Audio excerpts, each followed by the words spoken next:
Mr. Chairman, I'd like to reclaim my time. She's that asking seems the to be witness. a popular theme today. That's not a valid inquiry. It's a point of inquiry. Women have a right to speak in this committee. Conservative women have the right to speak here and not be interrupted by my male colleagues. Mr. Chairman,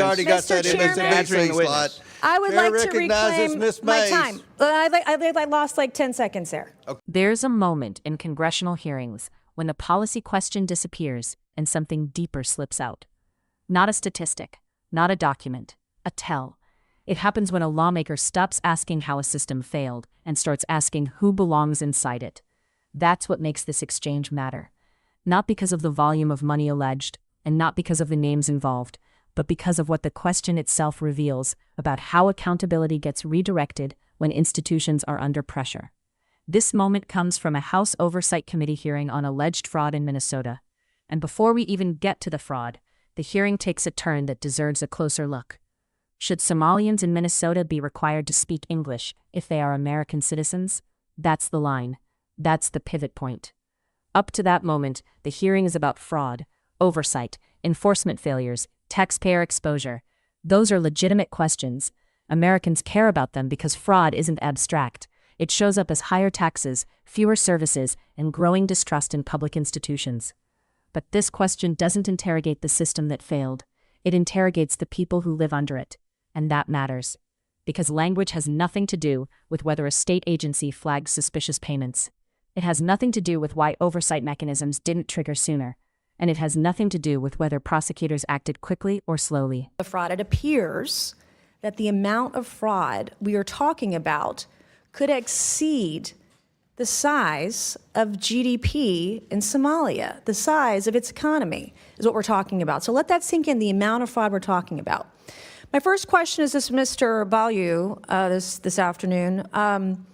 Should Somalians in Minnesota be required to speak English, their citizens? Yes or no? Should they be required to speak English if they're American citizens? I think that question is really inappropriate. Should they? It's not inappropriate. This is the United States of America. Do you speak English? Should Americans speak English? Citizens speak English? Yes or no? Point of inquiry: is English the official language of the United States? It's a question. Mr. Chairman, I'm being interrupted again by another. That's not a valid parliamentary inquiry. I would like to reclaim my time, Mr. Chairman.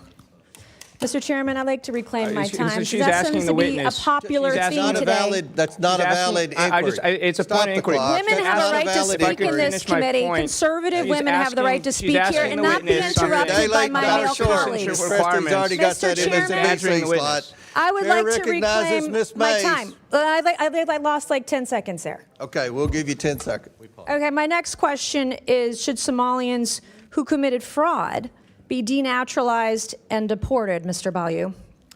Again, yes I'm not sure that's an appropriate question because the majority of Somali Minnesotans are citizens. So if you commit fraud in this country and you are here from Somalia, you don't believe they should be denaturalized and deported? Again, how much fraud would it take for you to want to denaturalize and deport someone who committed fraud in this country? How much? Again, $1 billion, $9 billion, $19 billion? What would it take for you? Most Somali Minnesotans are citizens.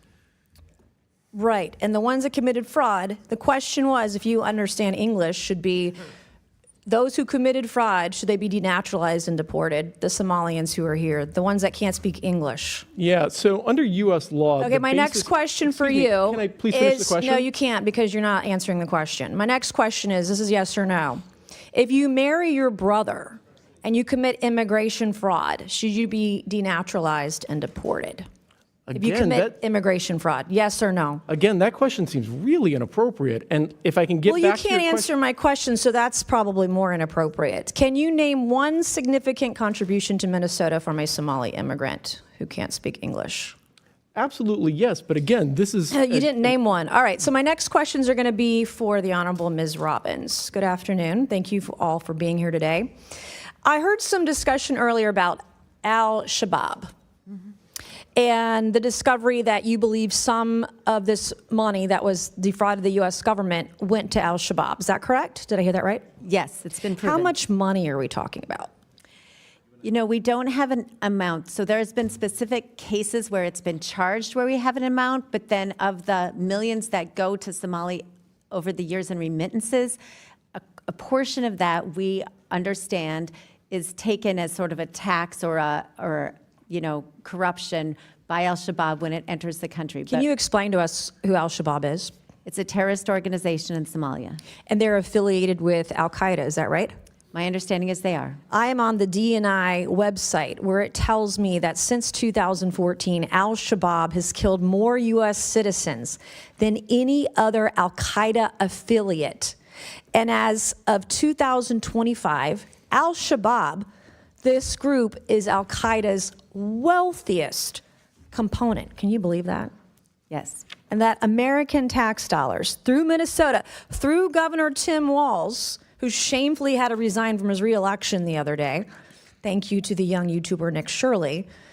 This is the kind of thing that was happening in Minnesota. So I praise the Republicans who are here today from the Minnesota State Legislature exposing this fraud. And then, Ms. Robbins, when do you think Tim Walz became aware of the fraud? I think he's been aware of it since the beginning. This was a huge issue in our state in the year he ran for governor, and the OLA reports came out, first identifying the child care fraud in March and April of 2019 when he was in the first months of his term. Was Keith Ellison in on it too, knowledgeable, the Catholic turned Muslim guy in Minnesota? Yes, they were all newly in office, and this was very public knowledge in Minnesota. What role do you think Tim Walz and Keith Ellison played, his administration, in delaying investigations into the fraud?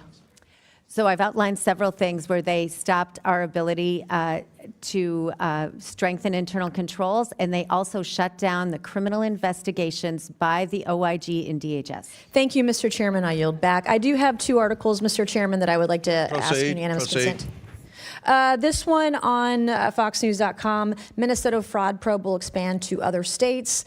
And then on house.gov, legislators blast DHS for revelations it had contracts with feeding our future fraudsters. Without objection to Thank you, order, Mr. Chair, The lasting issue in this clip isn't a single question or a single lawmaker. It's a pattern. When accountability is hardest, it's tempting to change the subject. When systems fail, it's easier to argue about identity than administration. But fraud doesn't happen because of language. It happens because oversight breaks, incentives misalign, and consequences arrive too late. Until hearings stay focused on that reality, the outcomes won't change.